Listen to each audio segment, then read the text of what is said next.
കേരളത്തിൽ നിയമസഭാ ഇലക്ഷൻ പ്രഖ്യാപിച്ചു. ഇതോടെ ആര് വിജയിക്കും എന്ന രീതിയിലുള്ള കണക്ക് കൂട്ടലിലേക്ക് എക്സിറ്റ് പോൾ അടക്കമുള്ള എല്ലാ സംവിധാനവും മാറിയിരിക്കുകയാണ്.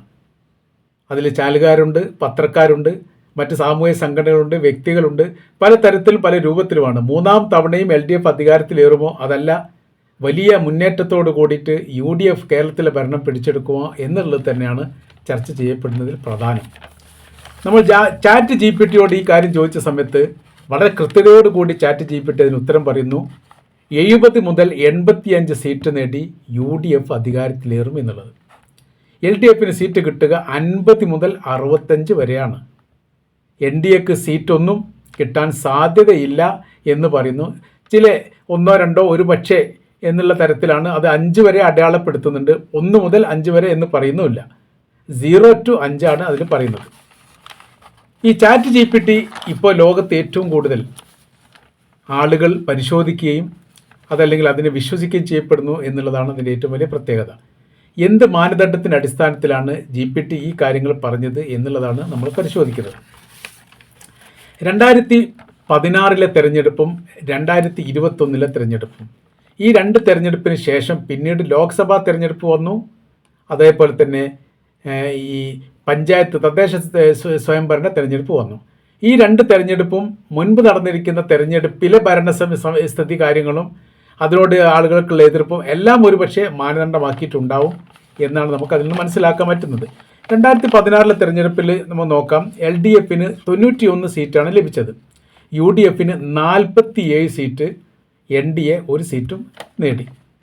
അതിൽ CPMന് പിന്നെ നമ്മുടെ ഓരോരോ ഡിവൈഡ് ചെയ്ത് കഴിഞ്ഞിട്ട് പറയുന്ന സമയത്ത് CPM 58, CPI 19, Janata Dal secular 3, NCP 2, LDF സ്വതന്ത്ര 9.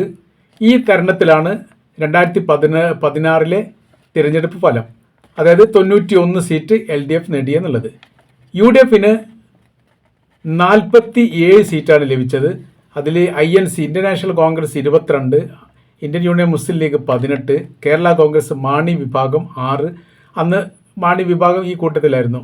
പിന്നീട് ജേക്കബ്, കേരള കോൺഗ്രസ് ജേക്കബ് വിഭാഗം 1. പിന്നീട് പിന്നീടുള്ളത് BJPയുടേതാണ്. നിയമസഭാ മണ്ഡലത്തിൽ ആ പ്രാവശ്യം 2014 BJP ആണ് ജയിച്ചത്. അവർക്കൊരു സീറ്റ്. PC ജോർജ് സ്വതന്ത്രനായിട്ട് വിജയിച്ചു. അങ്ങനെ ഒരു സീറ്റും കൂടി. ആ തരത്തിലായിരുന്നു 140 സീറ്റുകൾ ഉണ്ടായിരുന്നത് 2016. 2021 വളരെ പ്രതീക്ഷയോടുകൂടി തന്നെയാണ് UDF തെരഞ്ഞെടുപ്പിനെ നേരിട്ടത്. ഏറെക്കുറെ വിജയം ഉറപ്പിക്കുകയും ചെയ്തു. കേരള കോൺഗ്രസിൻ്റെ മാണി ഗ്രൂപ്പിലെ ഈ കെ മാണിയുടെ വിഭാഗത്തിലുള്ള കോൺഗ്രസ് അവിടുന്ന് തെറ്റിപ്പിരിഞ്ഞ് LDFയിലേക്ക് പോയി എന്നുള്ളൊരു പ്രത്യേകതയുണ്ട്. അത് വലിയ രീതിയിൽ കാര്യമാക്കിയിട്ടില്ല. കാര്യം എന്ന് പറഞ്ഞാൽ സാധാരണഗതിയിൽ ഓരോ 5 വർഷം കൂടുന്ന സമയത്തും ഭരണമാറ്റം ഉണ്ടാവാറുണ്ട്, പുതിയ മുന്നണി സംവിധാനങ്ങൾ അധികാരത്തിൽ വരാറുണ്ട് എന്നതിനാൽ 2021 തെരഞ്ഞെടുപ്പ് തീർച്ചയായിട്ടും UDF വിജയിക്കുമെന്ന് ഏറെക്കുറെ ഉറപ്പാക്കുകയും ചെയ്തു. പല എക്സിറ്റ് പോളും അത് പറയുകയും ചെയ്തു. വലിയ പ്രതീക്ഷയോട് കൂടിയിട്ടായിരുന്നു ആ തിരഞ്ഞെടുപ്പിനെ അഭിമുഖീകരിച്ചത് എന്നൊരു പ്രത്യേകതയുണ്ട്. എന്നാൽ ആ തിരഞ്ഞെടുപ്പിൽ 99 സീറ്റ് നേടി LDF വിജയിച്ചു എന്നുള്ളതാണ്. 2016 91 കിട്ടിയപ്പോൾ 8 സീറ്റ് അധികം നേടി 99 സീറ്റോട് കൂടിയാണ് പിന്നീട് LDF വിജയിക്കുന്നത്. അത് വലിയ രീതിയിലുള്ള ഒരു മുന്നേറ്റം ഉണ്ടാക്കാൻ അവർക്ക് സാധിച്ചു എന്നുള്ളതും UDFന് വലിയ രീതിയിൽ ക്ഷീണം ഉണ്ടാക്കുകയും ചെയ്തു എന്നുള്ളതിൻ്റെ പ്രത്യേകത. CPM 62 സീറ്റ് നേടി. CPMന് 2016 58 സീറ്റായിരുന്നു. അത് 62 ആക്കാൻ വേണ്ടി സാധിച്ചു. CPI 17 സീറ്റ് നേടി 2021 തെരഞ്ഞെടുപ്പിൽ. അത് കഴിഞ്ഞ 2016 വെച്ച് നോക്കുന്ന സമയത്ത് 2 സീറ്റ് അവർക്ക് കുറവാണ്. അന്ന് 19 ഉണ്ടായിരുന്നു. മറ്റത് 2021 17 ആയി, 2 സീറ്റ് കുറഞ്ഞു. അത് നേട്ടമുണ്ടാക്കിയത് മാർക്സിസ്റ്റ് പാർട്ടിയാണ് ചുരുക്കം. കേരള കോൺഗ്രസ് മാണി ഗ്രൂപ്പിന് 5 എണ്ണം, മാണി ഗ്രൂപ്പ് അതിലേക്ക് വന്നു. അവർക്ക് 5 group, NCP 2, Janata Dal secular 2, INL 1, LDF പിന്തുണയുള്ള സ്വതന്ത്രന്മാർ 9 പേര്. അങ്ങനെയാണ് മത്സരിച്ചത്.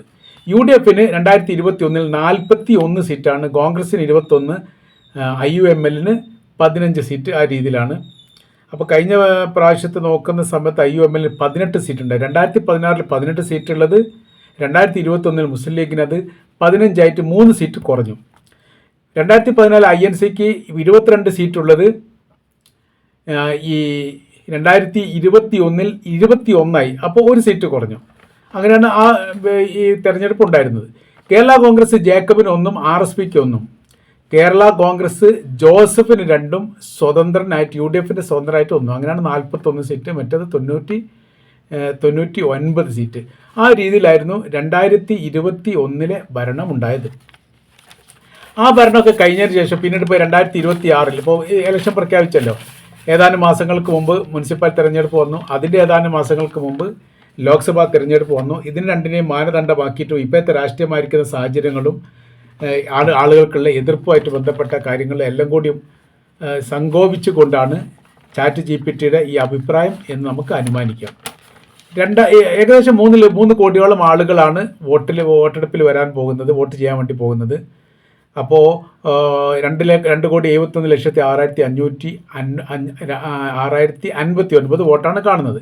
ഏപ്രിൽ 9 വോട്ടെടുപ്പ്. അതിൻ്റെ വോട്ടെണ്ണൽ മെയ് 4 വോട്ടെടുപ്പ് 9 എന്ന് പറഞ്ഞ സമയത്ത് 25 ദിവസം ഏകദേശം കറക്റ്റായിട്ടുണ്ട്. കേരളത്തിന് പുറമെ തമിഴ്നാട്, അസം, പുതുച്ചേരി സംസ്ഥാനങ്ങളിൽ തെരഞ്ഞെടുപ്പ് നടക്കുന്നു.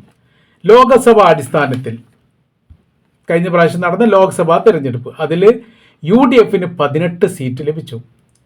തിരഞ്ഞെടുപ്പ് 2021 തിരഞ്ഞെടുപ്പിന് ശേഷം വലിയ രീതിയിലുള്ള മുന്നേറ്റം ഉണ്ടാക്കാൻ സാധിച്ച വലിയൊരു തെരഞ്ഞെടുപ്പായി ലോക്സഭാ തെരഞ്ഞെടുപ്പ്. 20 സീറ്റിൽ 18 UDF, 1 സീറ്റാണ് LDFന് കിട്ടിയത്. 1 സീറ്റ് തൃശ്ശൂരിൽ BJP നേടി. 1-1 ആണ് അനുപാതം കണക്കാക്കുന്നത്. 18 UDFന് നേടിയെന്നുള്ളത്. ഇതിൻ്റെ അടിസ്ഥാനത്തിൽ പറയുന്ന സമയത്ത് 45.16% വോട്ട് ലോക്സഭയുടെ അടിസ്ഥാനത്തിൽ UDF നേടിയിട്ടുണ്ട്. എന്ന് വെച്ചാൽ മൊത്തം പോൾ ചെയ്ത വോട്ടിൻ്റെ ഏകദേശം പകുതിയോളം നേടി എന്ന് വേണമെങ്കിൽ പറയാൻ പറ്റും. UDFന് ആ സമയത്തുള്ളത് 33.34% വോട്ടാണ്. അപ്പോൾ വലിയ മാറ്റമുണ്ട്. 10%-ലേറെ 12%-ഓളം മാറ്റങ്ങളുണ്ട് വോട്ടിങ്ങിൻ്റെ പാറ്റേൺ ആയിട്ട് എടുത്ത് നോക്കുന്ന സമയത്ത്. NDA 19.26% മൊത്തത്തിൽ നോക്കുന്ന സമയത്ത് കാണുന്നത്. അവർക്ക് വോട്ട് കൂടുതൽ 19% വോട്ട് കേരള സംസ്ഥാനത്തിൻ്റെ അടിസ്ഥാനത്തിൽ ഉണ്ടായതുകൊണ്ട് കാര്യമില്ല, ചിതറപ്പെട്ട് പോകുന്ന വോട്ടാണ്. ചില മണ്ഡലത്തിൽ കൂടുതലുണ്ടാവും, ചിലത്ത് വളരെ കുറവായിരിക്കും. അങ്ങനെയൊക്കെയാണത്. പാറ്റേൺ നോക്കുന്ന സമയത്ത് ഇങ്ങനെ 19% വരുമെന്നല്ലാതെ ക്രോഡീകരിച്ചുകൊണ്ട് അതൊരു വോട്ടാക്കി മാറ്റാൻ അവർക്ക് സാധിക്കില്ല. പക്ഷേ LDFനും UDFനും സാധിക്കും എന്നുള്ളതുണ്ട്.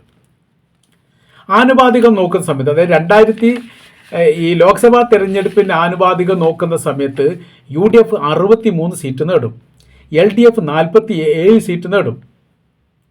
NDA പിന്നെ കുറഞ്ഞൊരു സീറ്റാണ് നേടുന്നത്, 1 മുതൽ അങ്ങനെയാണത് പറയുന്നത്. മറ്റുള്ളവർ 3 സീറ്റ്. അത് സ്വതന്ത്രമായ രീതിയിൽ പല ചിഹ്നത്തിൽ മത്സരിക്കാൻ വേണ്ടി പ്രയാസമുള്ളവർ, അല്ലെങ്കിൽ ചിഹ്നത്തിൽ ജയസാധ്യത കുറവാണെങ്കിൽ UDFൻ്റെയും LDFൻ്റെയും സ്വതന്ത്രരായി നിന്നുകൊണ്ട് സ്വതന്ത്ര ചിഹ്നത്തിൽ മത്സരിച്ച് ജയിക്കാൻ സ്വാഭാവികമാണ്. അങ്ങനെ 3 സീറ്റും കിട്ടും എന്നുള്ളതാണ് അതിൻ്റെ ലോക്സഭാ തെരഞ്ഞെടുപ്പുമായിട്ട് ബന്ധപ്പെട്ടുള്ള ഈ സീറ്റിൻ്റെ പാറ്റേൺ നോക്കുന്ന സമയത്ത് കാണാൻ വേണ്ടി സാധിക്കുന്നത്. പിന്നീട് തദ്ദേശ സ്വയം തെരഞ്ഞെടുപ്പ് വന്നു. ആ തെരഞ്ഞെടുപ്പിന് ആനുപാതികമായിട്ട് നോക്കുന്ന സമയത്ത് UDFന് 38.81%, കഴിഞ്ഞ പ്രാവശ്യത്തിനേക്കാൾ ഏകദേശം 6% വോട്ട് കുറവാണ്. തദ്ദേശ തെരഞ്ഞെടുപ്പിൽ ശതമാനം വെച്ച് നോക്കുന്ന സമയത്ത് LDFന് 33.45%. 33.45% എന്ന് പറഞ്ഞ സമയത്ത് ഏറെക്കുറെ ലോക്സഭാ തെരഞ്ഞെടുപ്പിലെ ആ വോട്ട് തന്നെ അവർക്ക് കിട്ടിയിട്ടുള്ളൂ. അവർക്ക് വലിയ മാറ്റങ്ങളൊന്നും ഉണ്ടായിട്ടില്ല എന്ന് ചുരുക്കം. NDAക്ക് 14.71%. NDAക്ക് മൊത്തത്തിൽ ശതമാനം കുറഞ്ഞതാണ്. മറ്റുള്ളവർ 13%. കൃത്യമായ രീതിയിൽ പാർട്ടിയൊന്നും ഇല്ലാത്തിട്ട് സ്വതന്ത്രമായി ചിന്തിക്കുന്ന ആളുകളുടെ എണ്ണാണ് പറയുന്നത്. അങ്ങനെ നോക്കുന്ന സമയത്ത് UDF 54 സീറ്റ് നേടും. തദ്ദേശ തെരഞ്ഞെടുപ്പിൻ്റെ അടിസ്ഥാനത്തിൽ സീറ്റിൻ്റെ വിഭജനവുമായിട്ട് ബന്ധപ്പെട്ട കാര്യം നോക്കുന്ന സമയത്ത് UDFന് 54 സീറ്റ്, LDFന് 47 സീറ്റ്, NDAക്ക് 2 മുതൽ മേലോട്ടുള്ള സീറ്റ്, അങ്ങനെ ആണ് അത് ഏകദേശം കണക്കാക്കുന്നത്. അപ്പോൾ അങ്ങനെ ഈ ലോക്സഭാ തെരഞ്ഞെടുപ്പും ഇപ്പോൾ തൊട്ട് മുൻപ് കഴിഞ്ഞിരിക്കുന്ന തദ്ദേശ തെരഞ്ഞെടുപ്പുമായിട്ട് ബന്ധപ്പെട്ട് നോക്കുന്ന സമയത്ത് വലിയൊരു മുന്നേറ്റം ഉണ്ടാക്കാൻ വേണ്ടി സാധിക്കും. ChatGPT വളരെ കൃത്യതയോടുകൂടി എല്ലാ ഭാഗവും പരിശോധിക്കുകയും ഇപ്പോഴത്തെ ജനങ്ങളുടെ മാനസികാവസ്ഥയും അതുമായിട്ട് ബന്ധപ്പെട്ട കാര്യത്തെക്കുറിച്ച് പഠനം നടത്തുന്നതിനും അടിസ്ഥാനത്തിലാണ് അവർ പറയുന്നത്. അവർ ചോദ്യം ഇങ്ങനെയാണ്: കേരളത്തിൽ ആര് ജയിക്കുമെന്ന് ChatGPT അടിസ്ഥാനപരമായ രീതിയിൽ പരിശോധിച്ചതിൽ നിന്ന് നിങ്ങൾക്ക് ഇങ്ങനെ മനസ്സിലാകുന്നു എന്നാണ് ചോദ്യം. അതിനുള്ള ഒരു മറുപടിയാണ് UDF 70 മുതൽ 88 സീറ്റ് നേടും. അത് ഏറെക്കുറെ അങ്ങനെ തന്നെയാണ് വരിക. LDF ആണെങ്കിൽ 50 മുതൽ 65 വരെ സീറ്റ് നേടും. അതായത് 30 സീറ്റിൻ്റെ അതിൻ്റെ മേലെയോ കുറവുണ്ടാവും UDFനെ അപേക്ഷിച്ച് എന്ന് ചുരുക്കം. NDA 1 മുതൽ 5 സീറ്റ് വരെ എന്ന് പറയുന്നില്ല, സാധ്യത ഒരു പക്ഷേ ഉണ്ടെങ്കിൽ എന്നുള്ളതാണ്. മറ്റതൊക്കെ 50 മുതൽ 65, 70 മുതൽ 85 വരുന്ന സമയത്ത് 1 മുതൽ 5 വരെ എന്ന് പറയുന്നില്ല എന്ന് പറയുന്നതിൻ്റെ അടിസ്ഥാനം BJP സീറ്റൊന്നും കിട്ടൂല എന്ന് തന്നെയാണ്. അങ്ങനെ ആ സമയത്ത് ബാക്കിയുള്ള സീറ്റ് ഒരു 30 സീറ്റിൻ്റെ മേലെ വ്യത്യാസത്തിന് UDF അധികാരത്തിൽ വരുമെന്ന് ChatGPT വളരെ കൃത്യതയോട് കൂടി കണക്ക് പ്രകാരം ഉറപ്പിച്ച് പറയുന്നു എന്ന് ചുരുക്കം.